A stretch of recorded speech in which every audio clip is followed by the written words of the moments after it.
Welcome back to From Middle Class to Millions. This week's episode was inspired by Judge Judy. Remember her? The ornery judge that used to be on TV who would say things that were so direct and so abrupt and really cut to the chase. She didn't mince words at all. Well, this is what this episode's going to be about. It's going to be Judge Judy-esque in the way that stopped me in my tracks when I heard what Judge Judy said on TikTok. She was talking about women who give up their financial autonomy. And she said something that I cannot get out of my head. She said that once a woman is stuck financially, decisions get made for her. Options disappear. And too many women only realize that when it's too late to do anything about it.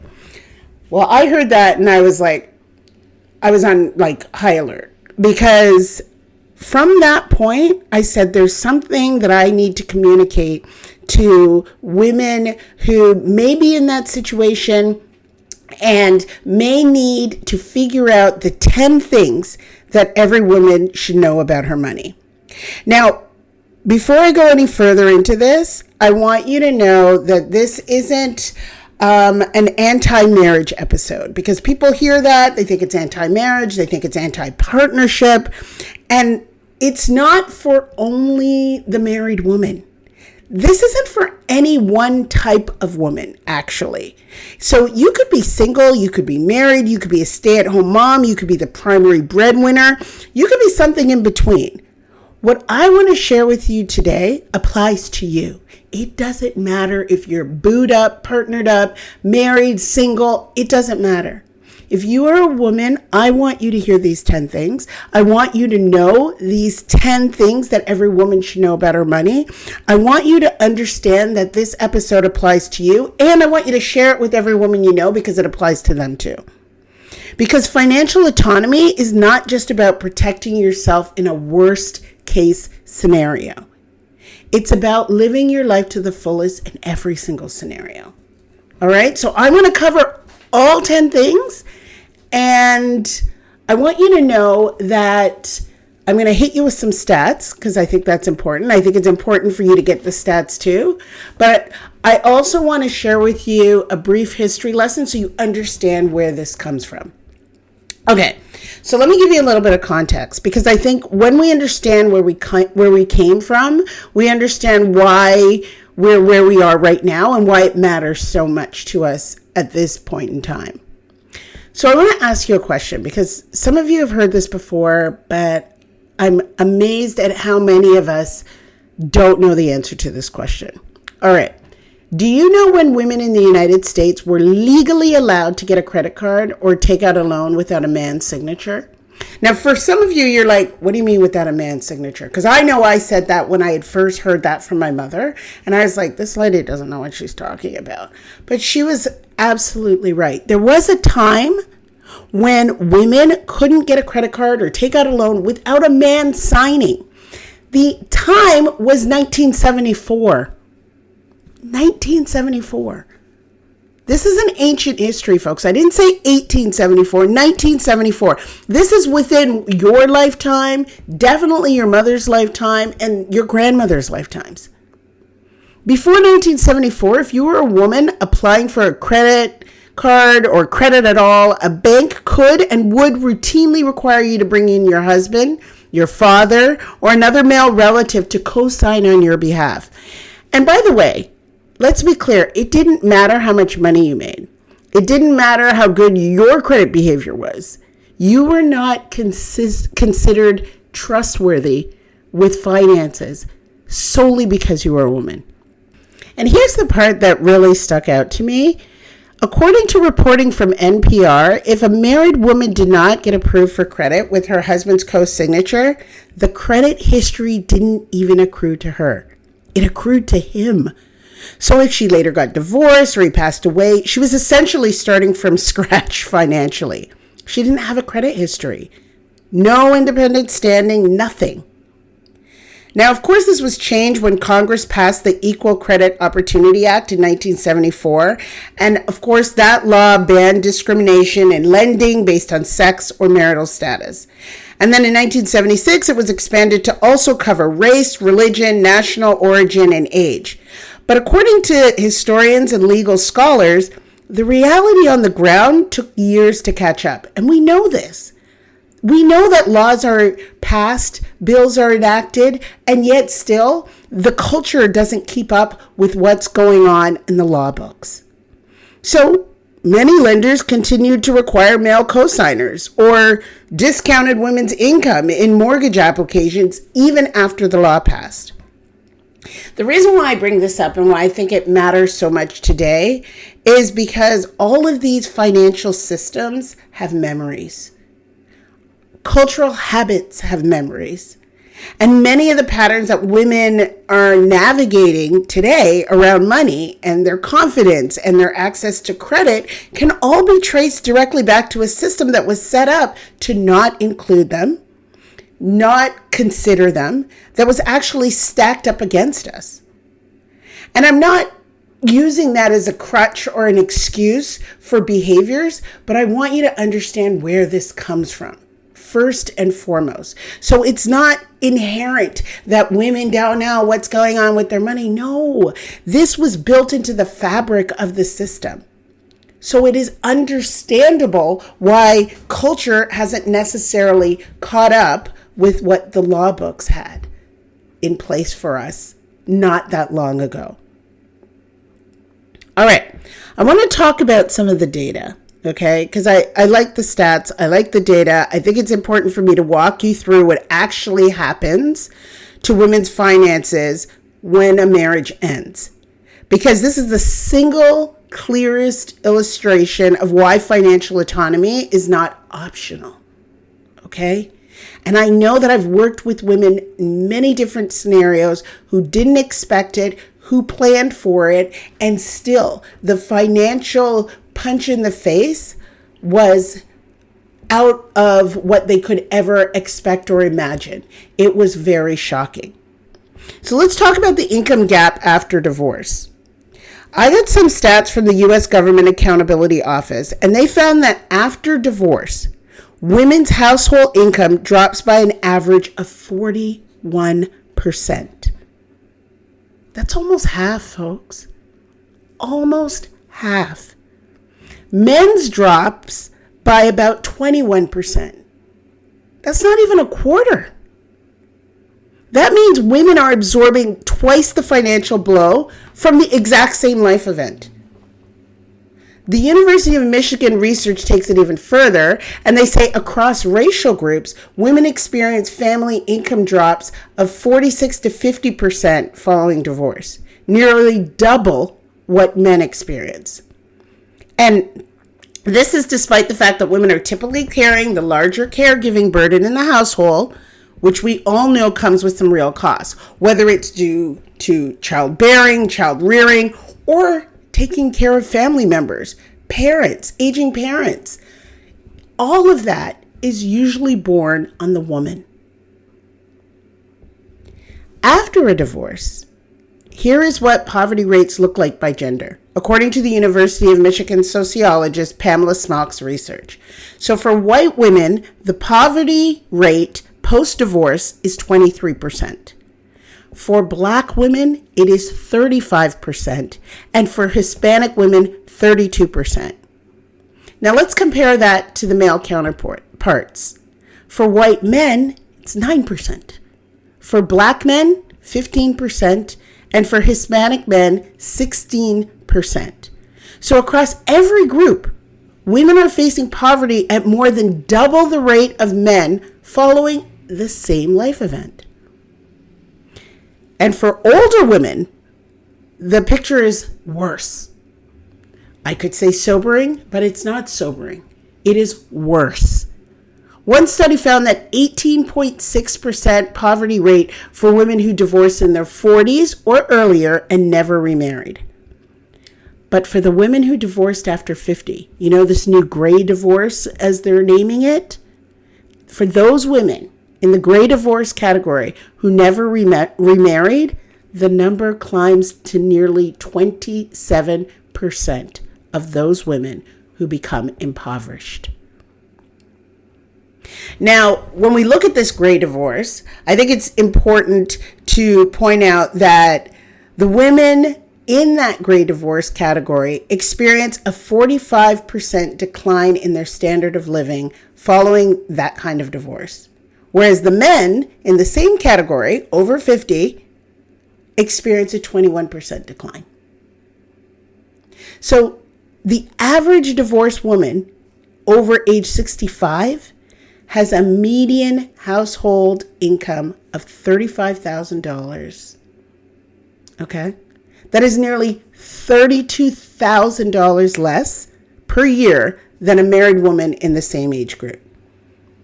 You see why some women remain in these untenable marriages and partnerships because of where they believe they can end up.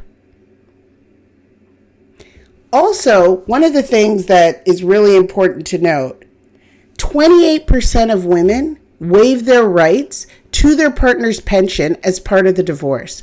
I cannot tell you how many people I have worked with who are about to waive their partner's pension, about to waive their partner's 401k or retirement fund because they can't take it any longer. They don't want to deal with it anymore. They don't realize that these pensions, these 401ks, these assets are often the largest financial asset in a marriage.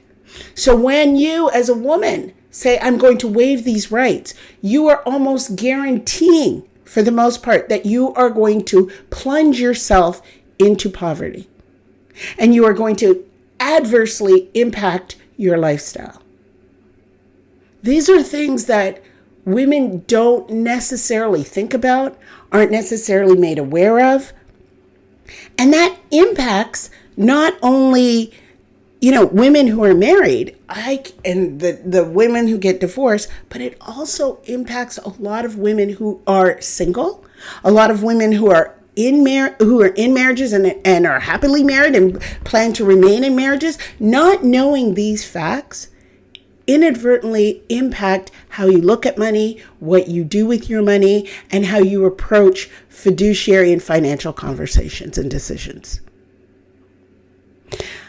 But the stat that tells me that the problem starts long before someone's married or divorced or separated or whatever the case may be, or if they even get married, is that 56% of women defer to their spouse on financial planning and investment decisions. That's more than half. Which means that a significant portion of coupled women have a lot of groundwork to cover in order to ensure that they don't become financially vulnerable. And that's happening even in a great marriage. Also, 64% of women see themselves as investors, whereas 76% of men do, according to Fidelity's 2024 Women in Investing study. So if we don't see ourselves as investors, guess what? We don't invest. And if we don't invest, we don't build wealth. And that's the bare minimum, right? For creating the lifestyle and the security that many people are looking for. And I'm not saying all of this to freak you out and to scare you. I'm saying this to provide you with some background information, again, to understand why we're in the position that we're in.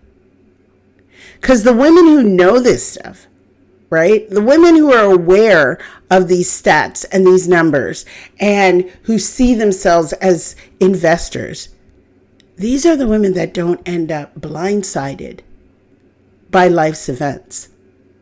Like me, like my clients.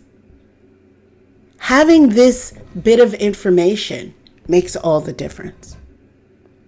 So this is why I want to tell you about the 10 things that I believe every woman needs to know about her money. Can we talk about 100 things? Absolutely. But if there are 10 things that you need to know about your money, this is These are the things that I feel that are most important. And again, this is for all women, married, single, divorced, primary breadwinners, stay-at-home moms, all of you. So I want you to pause this, get your notes app open, take out a pen and paper, start jotting this down on your computer. This is what I believe every woman needs to know about her money. All right, number 1, you got to know the exact number.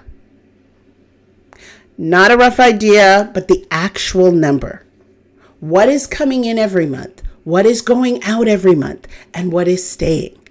This means knowing your household's full income, all your debt balances, all your monthly expenses, and your net worth, even if that is in the negative. If you're in a partnership, this is information you're entitled to and you should have access to. If you're single, this is your financial foundation. You cannot build wealth from a number you do not know. And if you don't have the awareness of what's going in, what's coming out, and what's staying, you're going to have a problem. The second thing I believe you should know is your credit score. And you should know your credit score because that's your financial identity. So I want you to know it like right now, not last month's, not an estimate. I want you to know today's number. So go look it up. Because you should have credit accounts in your own name. You shouldn't solely be an authorized user on someone else's account. Why? Because you're not a minor, okay? You're an adult. My kids are authorized users on my accounts. Your partner should not be. You should not be.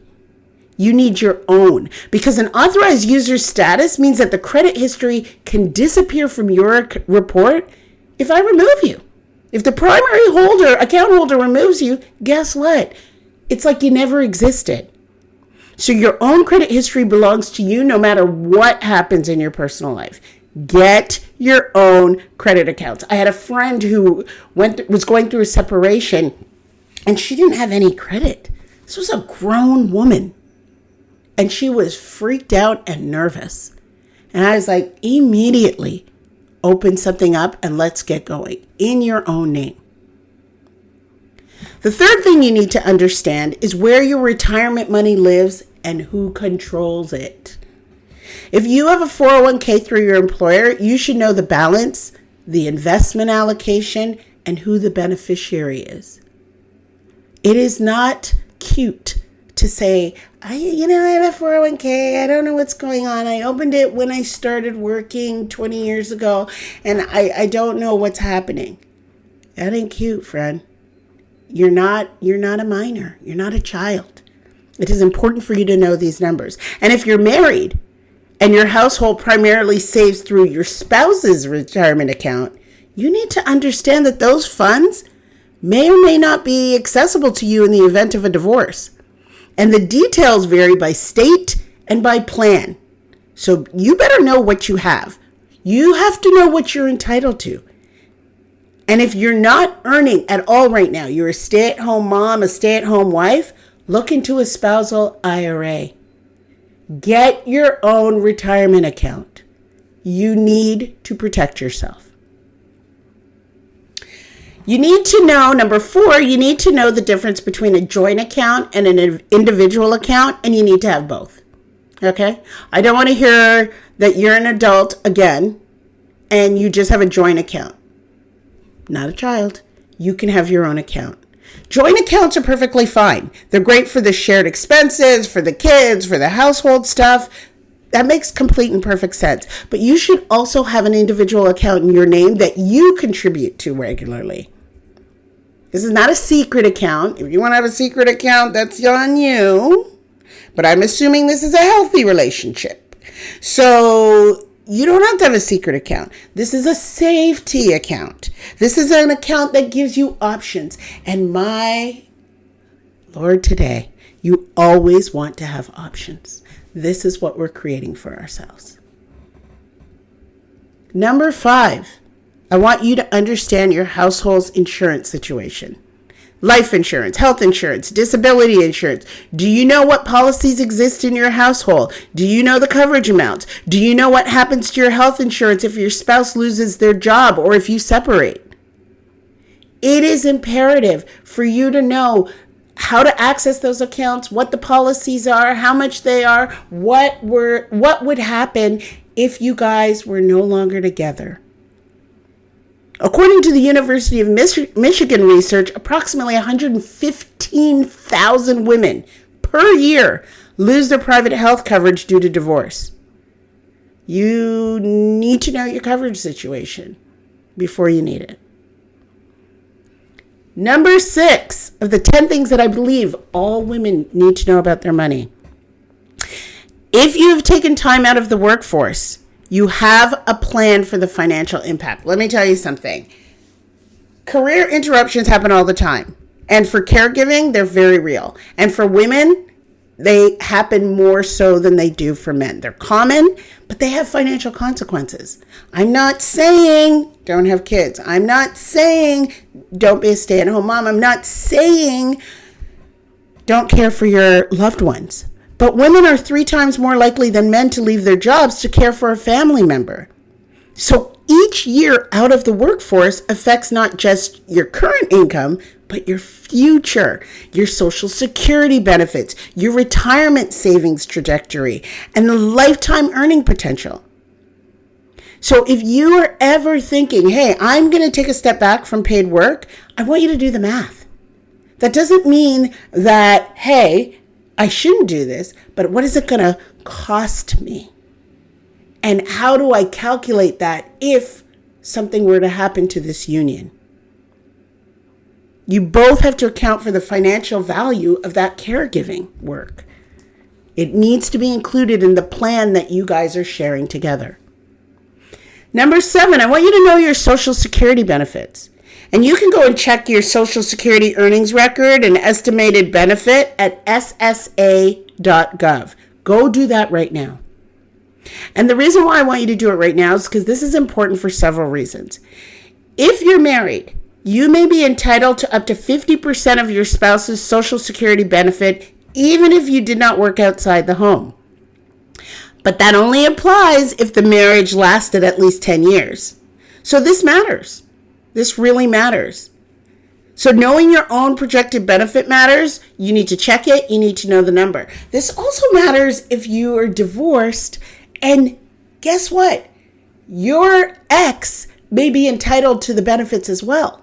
And if you don't want that, if that wasn't addressed in the divorce decree, you need to sort that out. So make sure that you know your Social Security benefits.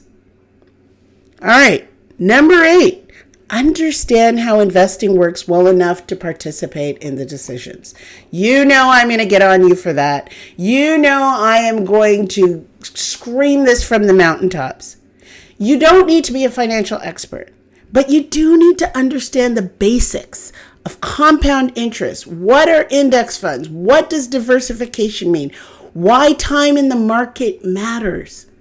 This is why I work with my clients, to set them up for success. This is why I have my programs, one-on-one and group.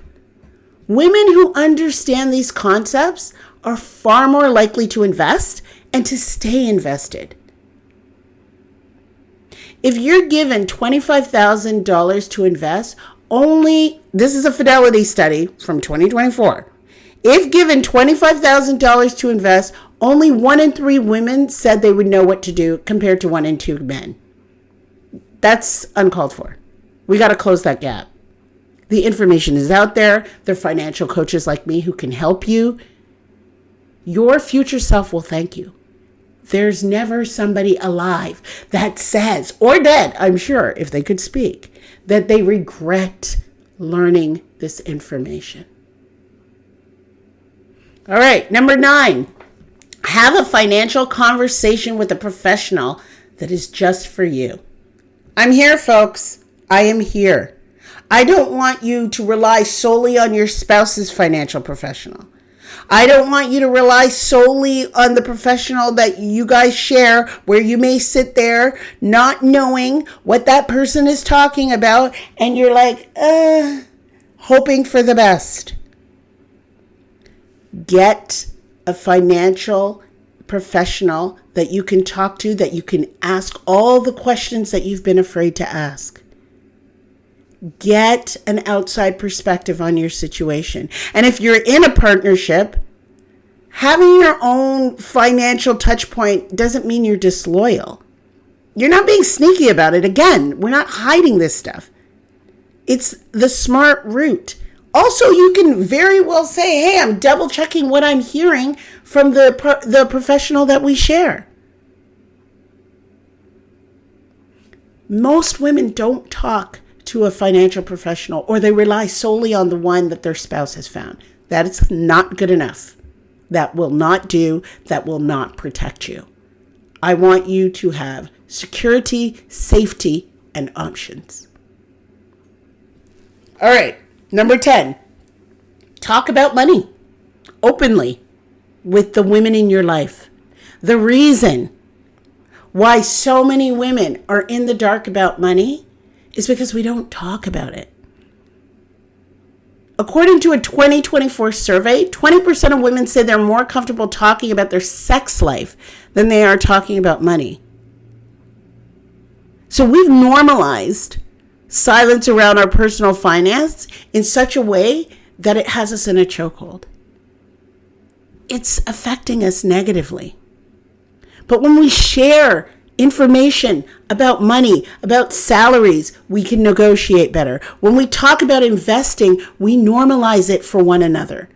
When we discuss financial mistakes, we help each other avoid them. The culture of financial secrecy disproportionately affects women. It harms them. We need to stop it. So many men are on the golf course talking about money. We can do that on the golf course. We can do that at the spa. We can do that wherever the heck it is that we congregate. But we need to do it. We need to talk about money openly at all times, about all aspects of money. Because the more comfortable we get talking about it, the less damage it does. So listen, I believe that financial autonomy is not about distrust.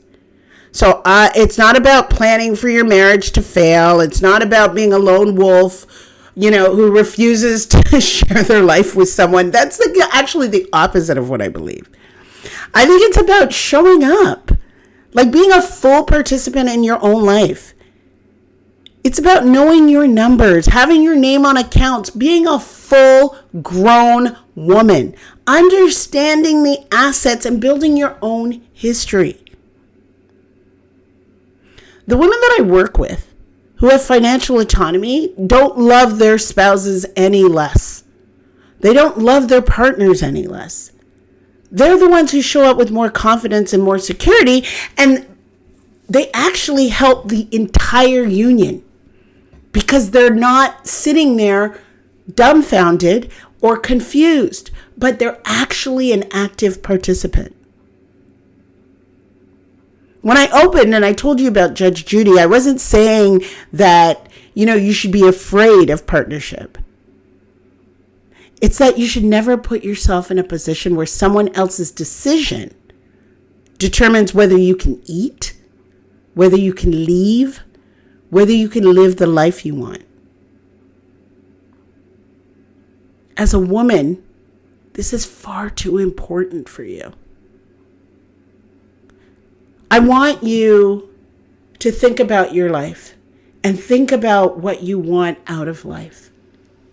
I want you to look at the 10 things that I asked you and I believe that you need to know about your money.